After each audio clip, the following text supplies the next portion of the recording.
Okay, and along those lines, let's say a person finds that certain things have fallen apart in their life, and Stop. Stop.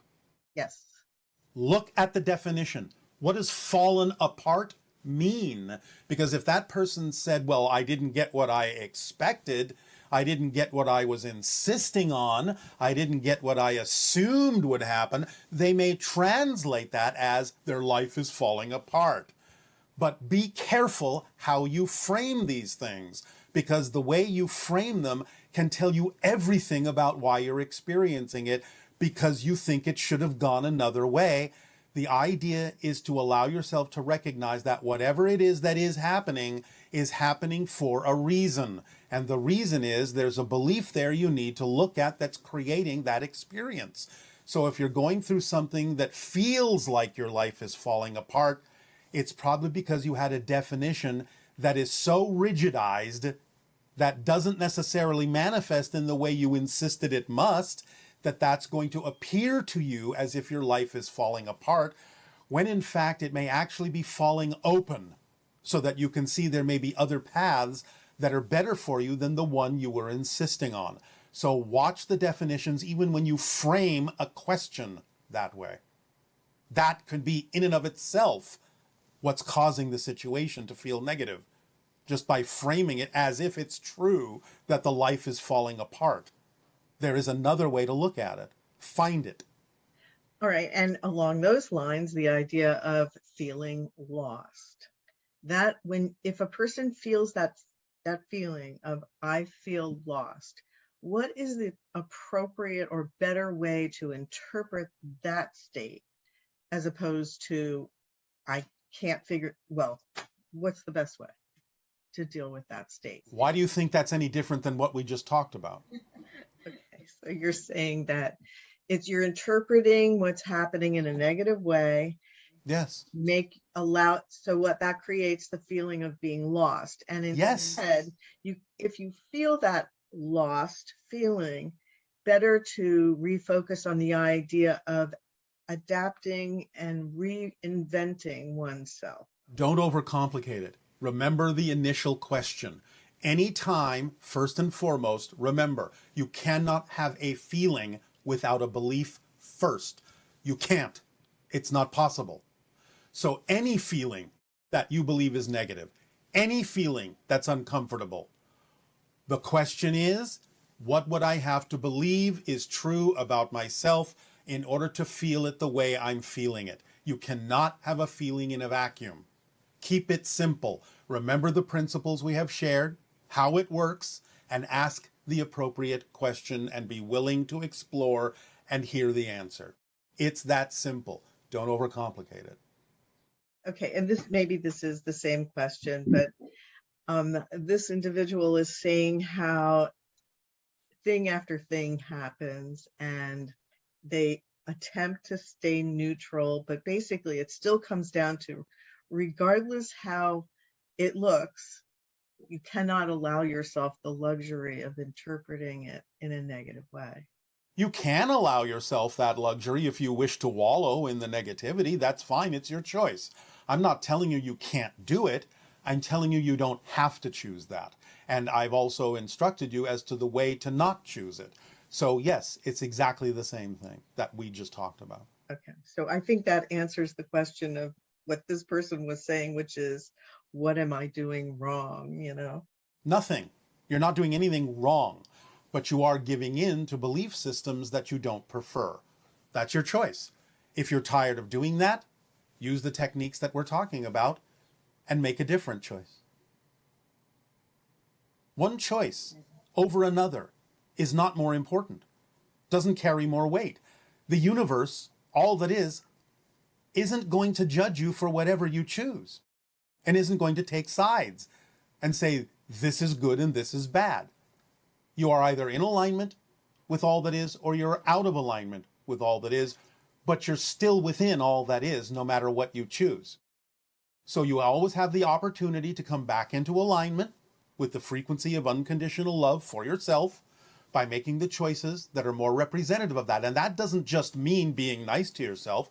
It means making the choices to choose definitions that work for you as opposed to the ones that don't. To be true to yourself. That's what we're saying here. We're not talking about just skipping down the boulevard singing happy songs. We're talking about when challenges come up, taking a moment, taking a pause, and actually realizing that you have a choice to make about how you will relate to the circumstance that's manifesting every single moment. Choose what you prefer. Choose the definitions that work. Stop choosing the definitions that don't. You are completely free to do that.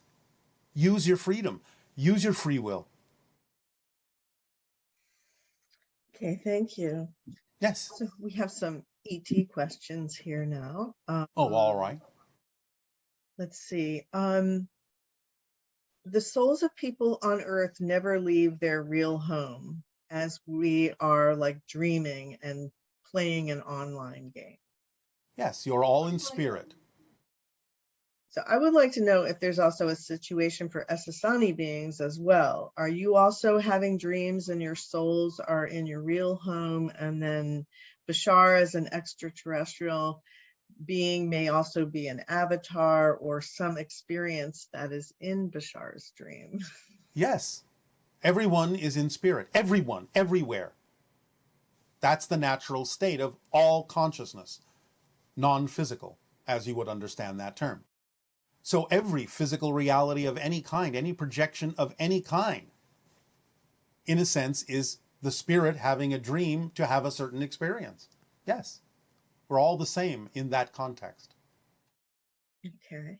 And are you in contact with beings who identify themselves as Ra, or the raw material, a series of channeled books that claim to be an extraterrestrial social memory complex? Yes, we understand. We know what that is. So you're aware of their Yes. or whatever. Yes. Is extraterrestrial in nature? Well, more extra dimensional, but it can have an extraterrestrial expression. Okay. And one person is saying that they have certain spiritual visions and dreams and all these things that are very exciting to experience. Yes. But then they find that they're quite different than what the physical reality is that they're living. And they just wanted to understand how to not feel that disappointment, in a sense, that the grand visions and the exciting things they're experiencing on. All right, well, again, we have to some degree discussed the idea of dropping your insistences and assumptions about how you think things are supposed to happen and allow yourself to relate to things in a more positive way through the definitional relationships that you create with whatever it is that's happening in the way that it's happening. It's happening that way for a reason, and the reason may simply be that this is the way it really needs to happen to serve you best. Or the reason may be that it brings your attention to something about the definitions you're using to create a less than pleasant experience for yourself, a disappointing experience for yourself. You are disappointing yourself from the present by buying into definitions that don't work for you. So reappoint yourself into the present by choosing definitions for what's happening that work for you, instead of assuming that the way it's happening can only have a negative definition that doesn't work. There is always another way to look at something that can actually serve you better. Okay, and this question is, how do UFOs keep their occupants safe from the extreme G-forces in Earth's gravity field when the ships make dynamic maneuvers? Because there is a field around the ship that allows the ship to move space-time with it. Therefore, there's no motion relative to space-time within the ship, because space-time is moving in a bubble around the ship. The ship is moving in a space-time bubble. So it's as if, relative to space-time, it's not moving. So there are no G-forces. I don't know if this is the same thing, but in the movie Contact, when Jodie Foster was being dropped through a certain energy field. Not the same thing. No. That was the utilization of a concept you call a wormhole. I see. Okay, and the souls of people on, wait, no, I got that one already. Hi, if I hear Bashar's voice before he speaks through the channeler, does that also mean I'm a channeler? In a manner of speaking. Now, it doesn't mean you will channel me, but it does mean you may be sensitive to the vibrations of beings on different levels, different parallel realities, different dimensions, so on and so forth. And you may be tapping into and giving yourself a slightly ahead of time preview of what's coming in. So, yes, you may have the sensitivity to pick up on information coming from other dimensional realms and allow yourself to concretize it or manifest it within your brain maybe a split second before or simultaneously with it coming through another person who may be channeling. So, yes, you may have that sensitivity. Now, you can perhaps use that to channel some other being or portions of your higher self, or you may use it in other ways. But as we have often said, by acting on your passion, you're pulling yourself into the channeling state anyway. So it's just a matter of what it is you wish to do with that channeling state while you're in it. But by being more used to the idea, by practicing the idea of being in a channeling state, by acting on your passion, following your excitement, being true to yourself, being in alignment with all that is, yes, your consciousness may expand to the point where you can pick up on communications coming from many different sources. So that's not that unusual. And for people who are named after a particular month, such names like April, May, or June, Yes. or people with associated names like Juno or Junior, do they have unique karmic ties to that month? Again, they may have thematic ties, but it's not about karma. Right. And what about people who have names like Dove or Robin or Tiger? Everything is a permission slip. Everything may be representative of the theme that they chose to come in with, which may be why a name was crystallized along those lines. It doesn't have to be that way, but it can be that way. Sometimes a soul will deliberately choose a name that reminds the soul of the theme. That makes sense. To what extent do the channel's beliefs and opinions influence the information that comes through him from Bashar? At this point, 39 years in the practicing of the channeling of us, relatively little. There may be some things we take into account that have to do with the channel's recognition or cognition or understanding of things in your physical reality that can add a little bit of a difference or a color to it that would be a little bit different than the way we might express it in our own reality. But there is relatively little influence over the general concepts that we share with you Okay. because the channel doesn't care. It's not the channel's life that we're talking about. What do you do when you're not connecting with Daryl? Do you live a regular life compared to the one that we're living here on Earth? In some senses, as I have said, I am a pilot, I am an explorer, I am doing first contact scenarios with other civilizations other than yours. I am also a sculptor, and I do many other kinds of things. But our reality is very different than yours. It is like we are literally living, walking through a dreamscape all the time, connected to many different dimensions, including spirit, and having conversations with multiple entities simultaneously. That's a part of our quote unquote normal, regular daily life. And what is your definition of memory, and how can your race function without it? How can you tell us consistent biological stories from your life without memory? Because we simply tap into what we need to know in the moment we need to know it. All I'm simply saying is our brains don't have to be wired to hold on to information. Our brains are wired in a way that the information that is required at that moment to serve a purpose simply is there because we're tapping into the source of all information, which is all that is here and now. So we don't need memory in the classical sense of a brain being wired to store information. We use the universe, we use all that is as our storage place. And therefore, by being fully aligned with it, we simply download whatever information we need at any given moment. Would that be related to the idea that you know how to tap into the electromagnetic field and receive energy, whereas on our planet, we're still working with memory and looking for ways to have unlimited energy. Yes. If you would allow yourselves more openness to allow through, or if you wish, channel the idea of the general vibrational energy of unconditional support and love that is all that is, then you would function much in the same way that our civilization does with respect to memory as well, and with respect to your relationship to different forms and expressions of energy. It's fascinating. Okay, this question is, person wants to ask about the Bible story of Adam and Eve and original sin. Yes. Who were they? Were there two trees in the Garden of Eden, the tree of knowledge and the tree of good and bad? And who were those that said now they are like us when they committed this original sin? What was the original sin, and what was this fruit of knowledge of good and bad? Can you tell us more about it? Yes. Again, the terminology, Adam, Eve, these are generalizations. Adama meaning simply man or human. Eva simply meaning female. The creation of Homo sapiens by the Anunnaki hundreds of thousands of years ago, by the utilization of a hominid that was naturally evolved on Earth, that was then infused with the genetics of the Anunnaki extraterrestrial race to create Homo sapiens.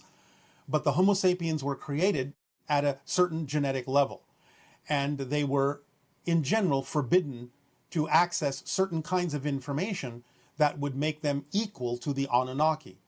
So they were forbidden from accessing, or were not permitted to access, certain levels of knowledge that would make them equally powerful to the extraterrestrials.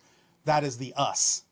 And therefore the idea of the tree of knowledge is a metaphor for the idea of the branches of knowledge that the Anunnaki knew that Homo sapiens was prevented from learning.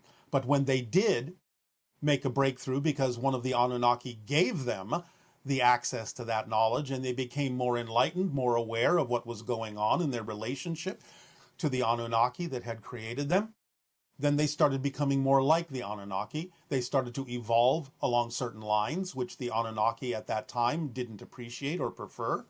And this is also why those Anunnaki were ultimately recalled by their civilization, because they had broken their laws by creating this race for the purposes for which they had created them, to help them in their tasks on Earth. This is a complex and a very rich story that has a lot of metaphor in it, a lot of symbolism in it, but that is the general idea behind what you are asking. And also the idea of female being created from Adam's rib. Is there anything you can share with us about that? Well, again, it's a genetic metaphor. Genetic material was utilized from the being that was neither male or female in the very beginning of the genetic hybridization, and thus it was split apart to allow one to beget the other, in the sense of an upgrade or an improvement in the female from the male. And in Atlantean times, did they use telepathy mainly as their communication method, or was it still verbal?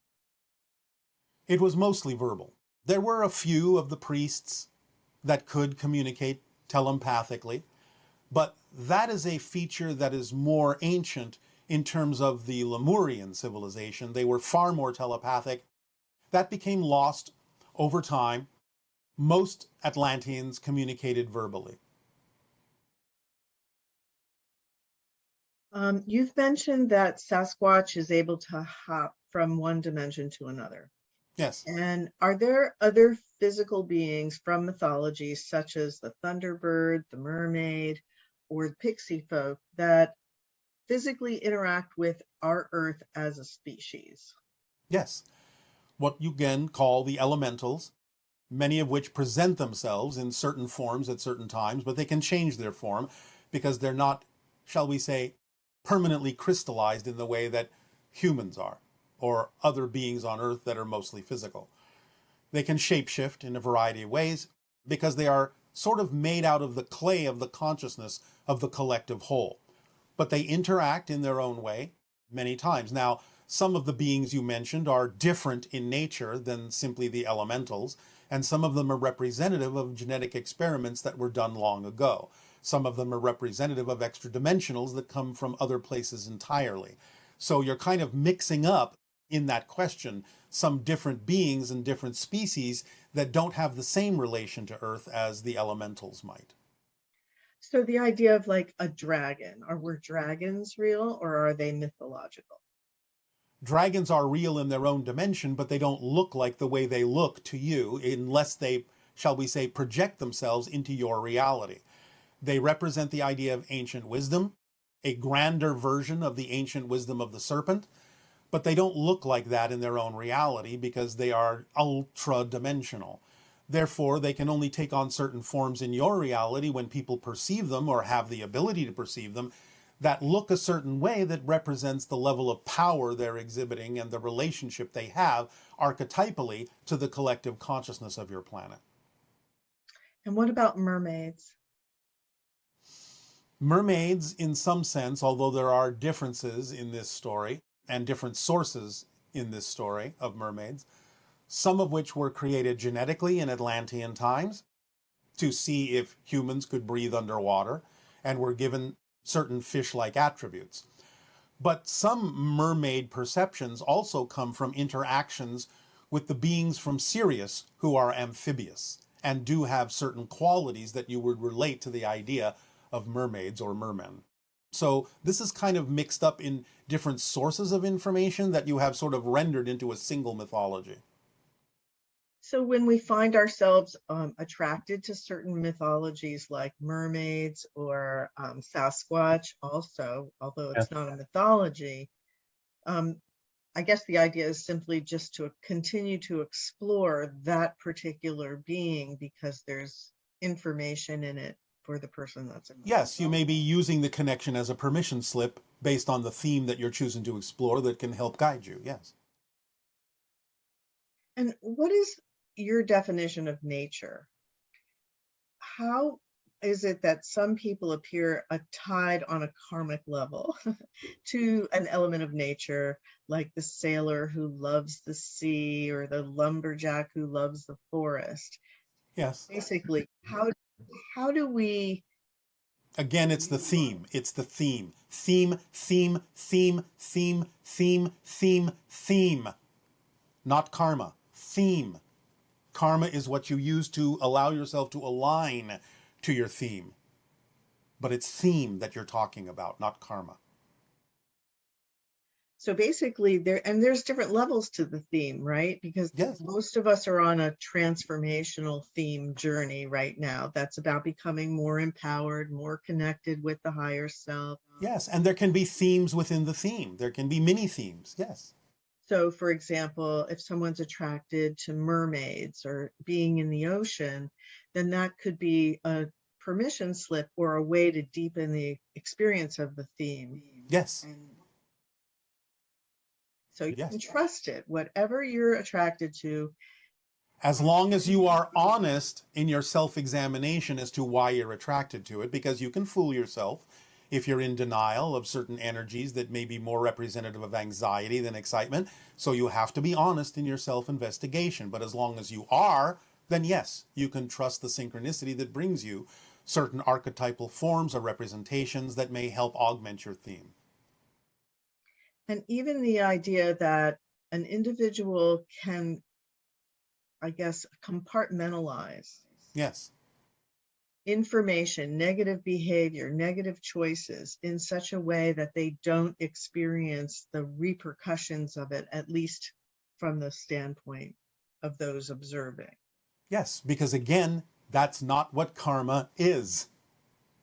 They may go through a life without the equipment, so to speak, without the knowledge, so to speak, of how to self-correct. They may view through their attenuated belief systems the idea that what they're doing is positive when it's negative.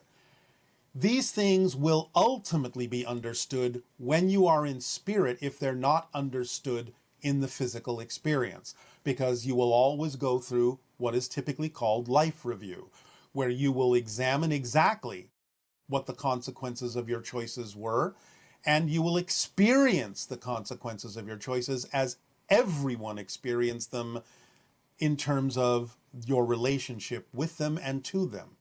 So the idea is that you will get to experience every consequence that everyone felt of the choices you made, and that will bring you the understanding that is required for you to move on, and that doesn't necessarily have to happen in the physical life, but it will happen in the spirit level at some point. But again, it's not karma. Right, right. And so the fact that someone will even question whether or not something they're doing is positive or negative and be willing to explore what could potentially be That's mental information. that's karma. The willingness to explore, the willingness to observe, the willingness to investigate and take the actions necessary to determine whether or not you are in alignment with who you truly are and all that is. That's karma. So something that's very telling is when a person is not self-reflective Yes. about the choices they're making. They don't question anything about it. They're just so sure they're right, or whatever they're Yes. doing, be it negative, Yes. does not seem to penetrate that there's anything wrong with what. Yes. And that may be a theme that they're exploring, or again, they may simply have been bereft of the equipment or the knowledge in order to self-correct. But again, at some point, they will self-correct. But again, they simply may not have the ability to use karma in a positive way for themselves until they get into spirit. But that's all right. Again, you're all eternal, you're all infinite. You'll figure it out somewhere, somehow. Doesn't have to happen in the life. Although many people choose the life to figure these things out in physical terms, and it can be very beneficial and very accelerative for you to do so. But it's not something that's demanded by all that is, because all that is knows you will experience the realization somewhere, because you can't escape the vibration of all that is. There's nothing outside of it. So everything has to happen within it. And at some point, somewhere, somehow, somewhen, no matter when that is, where that is, or how that is, you will realize the connections and the consequences of all the choices you are making. And that will be a lesson that you can use to move on.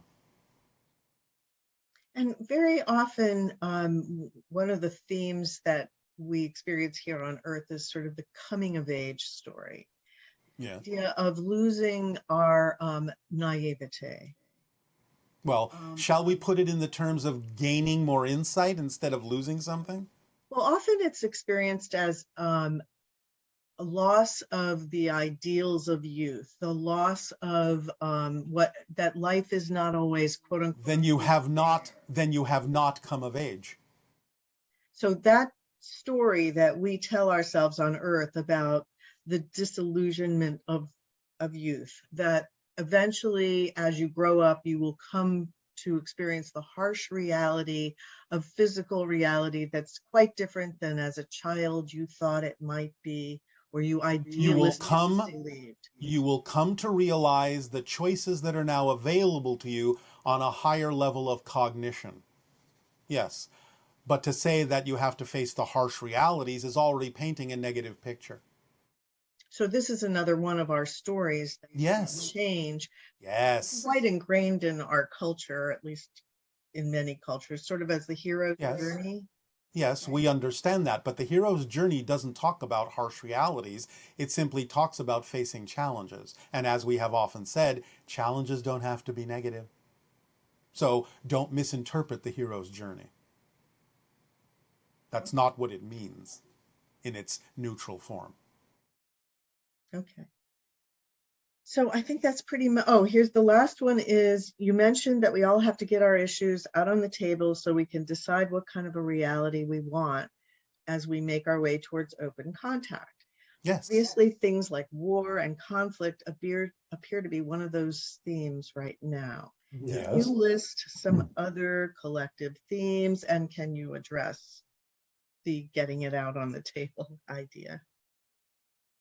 We will not go deeply into this at this time. This will be a subject for a different transmission. But the idea in general is to, again, take individual personal responsibility for what you can, take the actions that you can that are positive, that could be of assistance and of service to others, to help them see that there may be other ways to do things that are more constructive. Allow yourselves to let go of old and outdated definitions of things in your religious and sociological and political spectrums, among others, and allow yourself to move forward in truth that is true for you, without denial, without anxiety, but in joy and in love and in passion. And that is all we will say about that for now. And we will then welcome you to continue now in your following exercise, in relaxation and in comfort.